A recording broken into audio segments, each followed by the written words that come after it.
Sarah Mitchell had been working as a paramedic for 8 years, but nothing could have prepared her for the call that came through on that scorching Tuesday afternoon in July.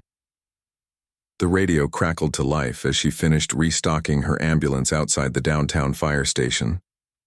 A construction accident at the new military housing complex had left one worker trapped under heavy debris, and the situation was critical. As Sarah and her partner Jake raced through the streets with sirens blaring, she could see thick black smoke rising from the construction site in the distance. The radio chatter grew more urgent with each passing minute. The trapped worker was a young Marine named David Rodriguez, who had been helping with the construction during his off-duty hours to earn extra money for his upcoming wedding. When they arrived at the scene, chaos greeted them. Construction workers stood helplessly around a massive concrete beam that had collapsed during a crane malfunction. David was pinned underneath, conscious but in severe pain. His legs were completely trapped, and every attempt to move the beam had failed. The construction foreman explained that they had tried everything, but the beam was too heavy and the angle too dangerous for their equipment. Sarah quickly assessed the situation while Jake prepared their emergency equipment. David's vital signs were stable, but she could see the fear in his eyes. He kept asking about his fiancée Maria, worried that she would hear about the accident before he could reassure her he was okay. Sarah knelt beside him, placing a reassuring hand on his shoulder as she worked to establish an IV line. The fire department had been called, but their heavy rescue equipment was tied up at another emergency across town. Time was running out and David was beginning to show signs of shock from his injuries and the intense heat radiating from the concrete. Sarah knew that waiting for additional help might be too late. The beam was slowly settling, putting more pressure on David's already injured legs. As she monitored his condition, Sarah noticed that David's blood pressure was dropping and his breathing was becoming more labored. The combination of his injuries, the extreme heat, and the psychological stress was taking its toll. She administered pain medication and continued to keep him talking, knowing that maintaining his consciousness was crucial for his survival. The construction crew had managed to stabilize the beam temporarily with support jacks, but everyone knew it was a precarious situation. One wrong move could cause the entire structure to shift, potentially crushing David completely. Sarah found herself making a decision that would change both their lives forever. She couldn't wait any longer. For the heavy rescue team. Looking around at the faces of the worried construction workers and the gathering crowd of Marines from the nearby base who had heard about one of their own being in trouble, Sarah felt the weight of responsibility. David had served his country with honor, and now it was her turn to serve him. She had taken an oath to save lives, regardless of the personal risk involved. The afternoon sun beat down mercilessly on the construction site, creating an oven-like environment under the collapsed structure. Sarah wiped the sweat from her forehead and made her decision. She would do whatever it took to save David Rodriguez, even if it meant putting her own life on the line. The young Marine had already given so much in service to others, and she wasn't about to let him down now. As she prepared for what would become the most challenging rescue of her career, Sarah had no idea that her actions over the next few hours would not only save a life, but also create a moment that would be remembered and honored by hundreds of Marines for years to come. The stage was set for an extraordinary display of courage, sacrifice, and brotherhood that would prove how far people will go to save one of their own. Sarah made the decision that would define her career and quite possibly her life. She couldn't wait for the heavy rescue equipment any longer. David's condition was deteriorating rapidly, and the concrete beam was settling deeper into position with each passing minute.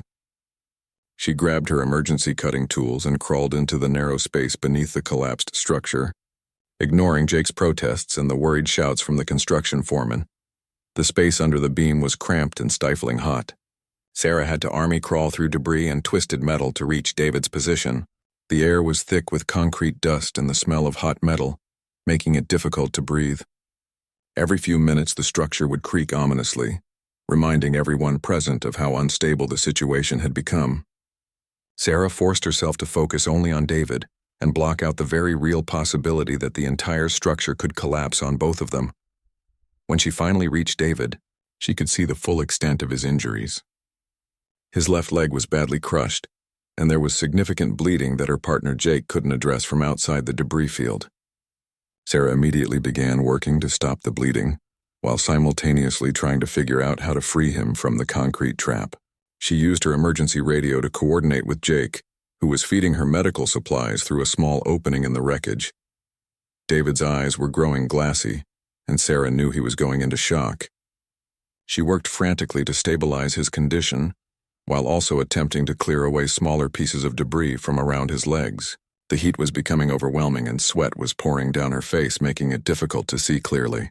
Her hands were shaking from both the heat and the adrenaline, but she forced herself to remain steady and focused. News of the rescue attempt had spread quickly through the nearby Marine base. Word traveled that one of their own was trapped, and that a paramedic was risking her life to save him. Marines began arriving at the construction site, first in small groups, then in larger numbers.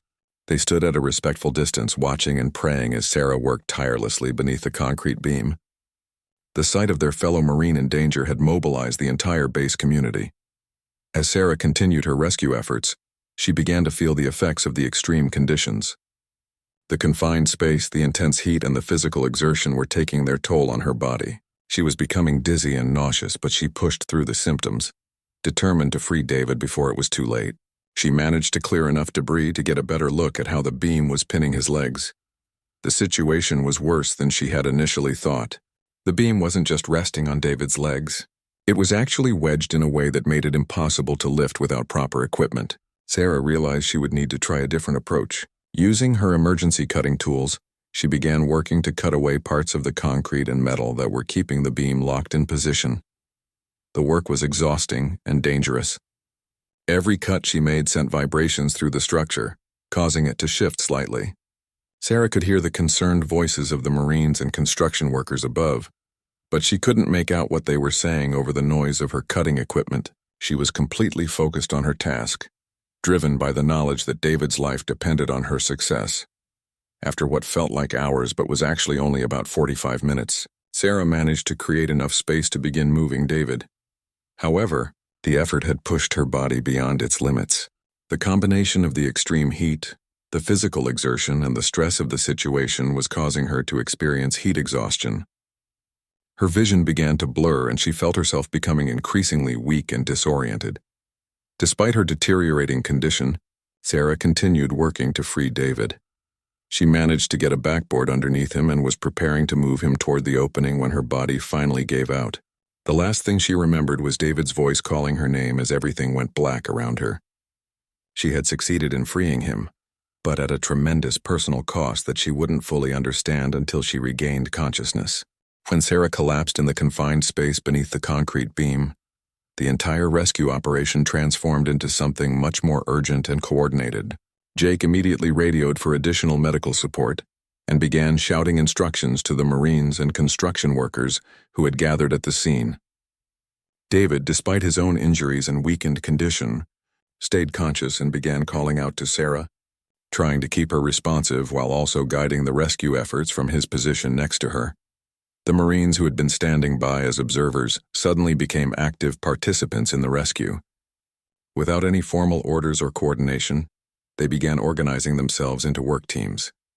Some focused on stabilizing the structure further, while others worked to clear debris and create better access points. The senior Marines present took charge of the operation, drawing on their military training and experience to manage what had become a complex emergency situation. Jake crawled into the space where Sarah and David were trapped, bringing additional medical equipment and oxygen. Sarah was unconscious but breathing, suffering from severe heat exhaustion and dehydration. Her body temperature was dangerously high and she needed immediate medical attention. Jake began cooling her down with wet cloths while simultaneously coordinating with the Marines who were working to extract both patients from the debris field. The construction foreman worked with the Marine engineers to develop a plan for safely removing the concrete beam. They had managed to get additional support equipment to the site, including portable hydraulic jacks and cutting tools. The process had to be done slowly and carefully to avoid further collapse, but everyone understood that time was critical for both Sarah and David. As word spread about the paramedic who had risked her life to save a Marine, more and more service members arrived at the construction site. They came from all branches of the military, not just Marines. Word had traveled to the nearby Air Force base and Army installation, and personnel from those facilities also responded to help with the rescue effort. What had started as a construction accident had become a multi-service military operation. The rescue teams worked methodically to create a safe extraction corridor. They used wooden cribbing and metal supports to shore up the unstable structure, then began the delicate process of lifting the concrete beam using synchronized hydraulic jacks. Every movement was carefully coordinated to ensure that the structure remained stable and that neither Sarah nor David would be injured further during the extraction process. David remained conscious throughout the operation, providing updates on Sarah's condition and helping to guide the rescue teams. Despite his own pain and injuries, he refused to be extracted first, insisting that Sarah receive immediate medical attention. His concern for the woman who had risked her life to save him was evident to everyone present, and it further motivated the rescue teams to work as quickly and safely as possible. When the beam was finally lifted enough to create safe access, the medical teams moved quickly to extract both patients. Sarah was carefully placed on a backboard and moved to a waiting ambulance, where paramedics immediately began advanced life support measures. Her condition was serious but stable, and the quick response of the rescue teams had prevented any permanent damage from her heat-related illness. David was extracted next, and medical teams immediately began treating his crushed leg and other injuries. The fact that Sarah had managed to stop his bleeding and stabilize his condition during her rescue attempt had likely saved his life. He was conscious and alert during his extraction, repeatedly asking about Sarah's condition and expressing his gratitude for what she had done for him. As both patients were prepared for transport to the hospital, something remarkable began to happen at the construction site. The Marines who had participated in the rescue operation, along with those who had simply come to support their fellow service member, began forming up in military formation.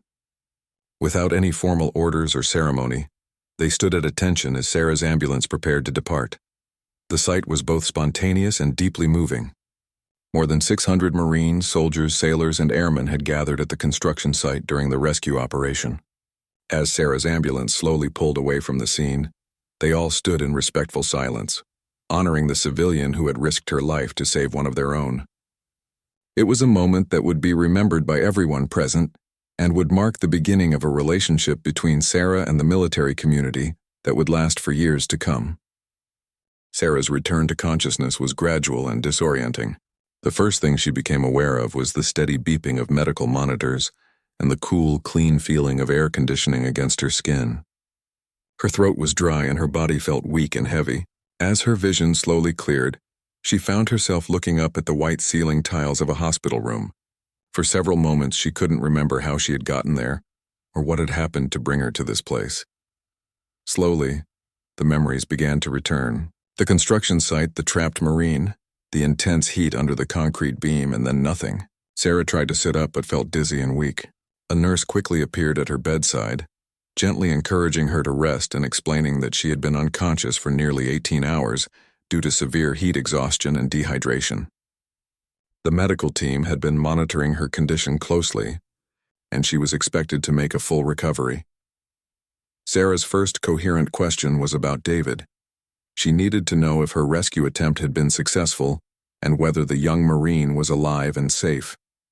The nurse smiled and assured her that David was recovering well in another part of the hospital.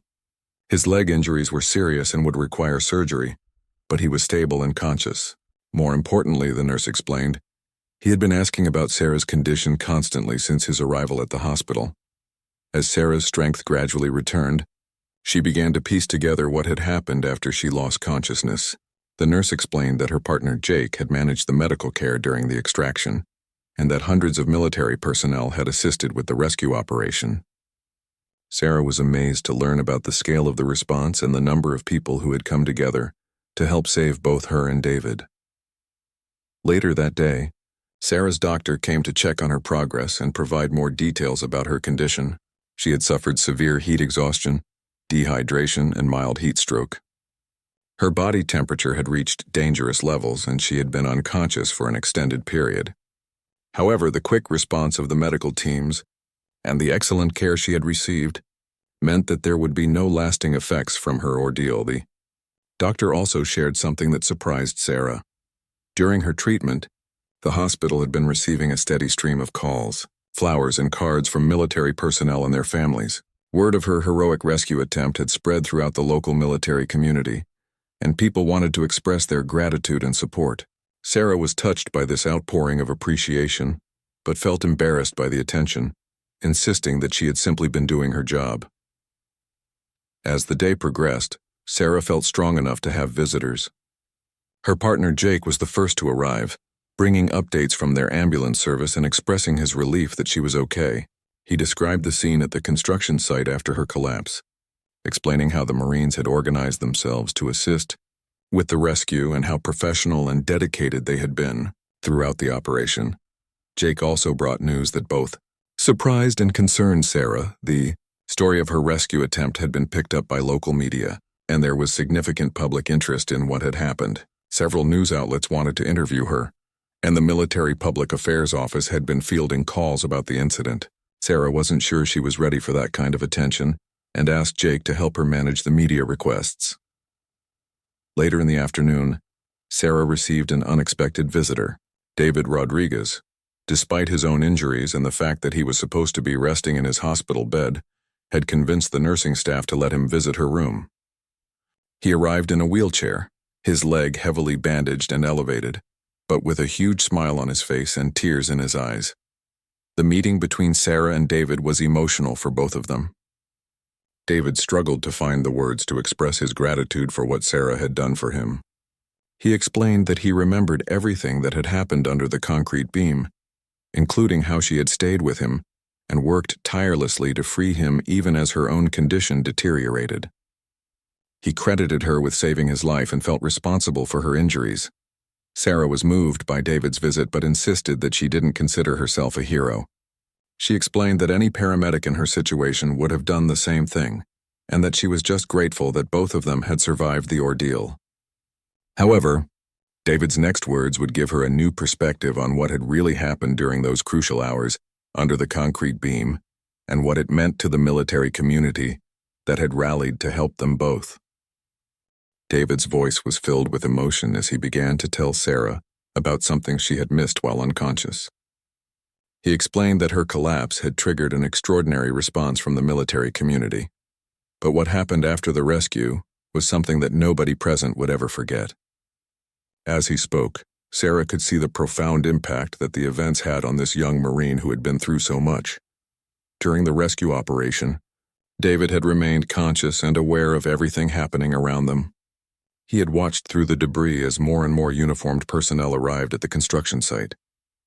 What had started with a few Marines from the nearby base had grown into something much larger. Word had spread through military communication networks, and service members from multiple installations had responded to help with the rescue of one of their own and the paramedic, who was risking her life to save him. David described how the Marines had worked with incredible efficiency and professionalism during the rescue operation. They had organized themselves into teams without any formal command structure, drawing on their training and experience to manage the complex and dangerous situation. Engineers had worked on stabilizing the structure, medics had assisted with medical care, and others had helped coordinate the overall rescue effort. But what happened after Sarah and David were both safely extracted was what truly moved David to tears as he recounted it. As Sarah's ambulance was being prepared for departure, something spontaneous and beautiful had occurred. The Marines who had gathered at the scene began forming up in military formation, standing at attention in perfect rows. Word spread quickly through the crowd, and within minutes, hundreds of service members were standing in respectful silence. David explained that he had watched from his own ambulance as more than 600 Marines, soldiers, sailors, and airmen stood in formation. As Sarah's ambulance slowly drove away from the construction site, they remained at attention until her ambulance was completely out of sight, a silent tribute to the civilian who had risked her life to save one of their own. It was a display of respect and gratitude that was both spontaneous and deeply meaningful. The significance of this gesture was not lost on David or any of the other service members present. In military culture, such displays of respect are typically reserved for fallen comrades or during formal ceremonies. The fact that hundreds of service members had spontaneously chosen to honor Sarah in this way spoke to the profound impact her actions had on the military community. David also shared that the story of Sarah's rescue and the military response had spread far beyond the local area. Military personnel at bases around the world had heard about what happened, and messages of support and gratitude were pouring in from service members and their families everywhere. Sarah's actions had resonated with people who understood the value of selfless service and sacrifice. As David continued his story, Sarah began to understand that her decision to crawl under that concrete beam had meant much more than she had realized. To the military community, she represented the best of civilian support and partnership. Her willingness to risk her life for a Marine she didn't even know had demonstrated the kind of courage and dedication that service members valued above all else. David explained that his fiancée Maria had been contacted during the rescue operation and had rushed to the hospital. She was eager to meet Sarah and express her gratitude for saving the man she loved. Maria had been working with other military spouses to organize a proper thank you for Sarah, and they wanted to do something special to honor her once she was fully recovered. The conversation between Sarah and David was interrupted by the arrival of Jake, who brought news that would further illustrate the impact of Sarah's actions. The paramedic service had been receiving calls from military families offering support, and several organizations wanted to recognize Sarah for her heroism. There was even talk of a formal commendation from the military chain of command. Sarah listened to all of this with a mixture of gratitude and amazement. She had never expected her actions to have such a wide-reaching impact or to mean so much to so many people. As she reflected on everything David had told her, she began to understand that sometimes a single act of courage can inspire and unite people in ways that go far beyond the immediate situation. The respect shown by those 600 service members standing in formation was more than just a gesture of gratitude. It was a recognition of the bond between those who serve and those who support them, and a demonstration of the values that bring communities together in times of crisis. The weeks following Sarah's recovery brought changes to her life that she never could have anticipated. What had started as a routine emergency call had transformed into something that would affect not only her career, but also her relationship with the military community for years to come. The story of her rescue of David Rodriguez and the response from 600 Marines had captured the attention of people far beyond the local area. Sarah returned to work after a mandatory recovery period, but she found that her relationship with the military personnel in her service area had fundamentally changed. Marines, soldiers, and their families who had previously been simply patients or community members now treated her as family. She received invitations to military ceremonies, unit gatherings, and family celebrations. The respect and gratitude she encountered wherever she went was both humbling and overwhelming. David's recovery progressed well, though it required multiple surgeries and months of physical therapy. Throughout his rehabilitation, he maintained regular contact with Sarah, and they developed a friendship that went beyond their shared traumatic experience. David often spoke about how Sarah's courage during those critical moments had not only saved his life but had also inspired him to pursue a career in emergency medicine after his military service ended. The wedding between David and Maria became a celebration that included Sarah as an honored guest. The couple insisted that she be part of their special day, crediting her with making their future together possible. The ceremony was attended by many of the Marines who had participated in the rescue operation, creating a reunion that was both joyful and emotional for everyone involved. Sarah's employer, the Emergency Medical Service, recognized her actions with several commendations and awards. However, the recognition that meant the most to her came from the military community itself. She was invited to speak at training sessions for military medical personnel, sharing her experience and discussing the importance of emergency response procedures. These speaking engagements allowed her to give back to the community that had shown her so much support and appreciation. The story of Sarah's rescue and the Marines' response became a teaching tool within military leadership training programs. It was used as an example of how military values of honor, courage, and commitment extend beyond the service itself, and how civilians and military personnel can work together in times of crisis. The spontaneous formation of 600 service members standing in respect had become a symbol of military gratitude and professionalism. Years later, Sarah continued to work as a paramedic, but her experience had given her a deeper understanding of service and sacrifice. She became involved in programs that supported military families and veterans, using her medical expertise and her unique perspective to help bridge the gap between civilian and military communities. Her work in this area earned her recognition from various veterans organizations and military support groups. David completed his military service and, true to his word, pursued a career in emergency medicine. He often credited Sarah with inspiring his career choice and remained in contact with her throughout his medical training. His experience being trapped under the concrete beam in Sarah's rescue had given him a unique perspective on emergency care that made him an exceptional emergency room physician. The construction site where the accident occurred was eventually completed and became part of the military housing complex as originally planned. A small memorial plaque was installed near the entrance, commemorating the rescue operation and honoring both Sarah's courage and the response of the military community. The plaque serves as a reminder of how ordinary people can do extraordinary things when faced with life or death situations. The relationship between Sarah and the local military community continued to grow stronger over the years. She became a regular participant in military events and ceremonies, always welcomed as an honorary member of the military family. Her presence at these events served as a reminder of the civilian-military partnership and the importance of supporting one another in times of need. The story of Sarah Mitchell and David Rodriguez became more than just a tale of rescue and survival. It became a testament to the power of human courage, the strength of community bonds, and the lasting impact that a single act of selflessness can have on countless lives. The image of 600 Marines standing in respectful formation as Sarah's ambulance drove away remained a powerful symbol of honor, gratitude, and the unbreakable bonds that form between those who serve and those who support them. Sarah often reflected on that day and realized that while she had set out to save one life, the experience had enriched her own life in ways she never could have imagined. The courage she had shown in those critical moments under the concrete beam had not only saved David Rodriguez, but had also created connections and relationships that would last a lifetime.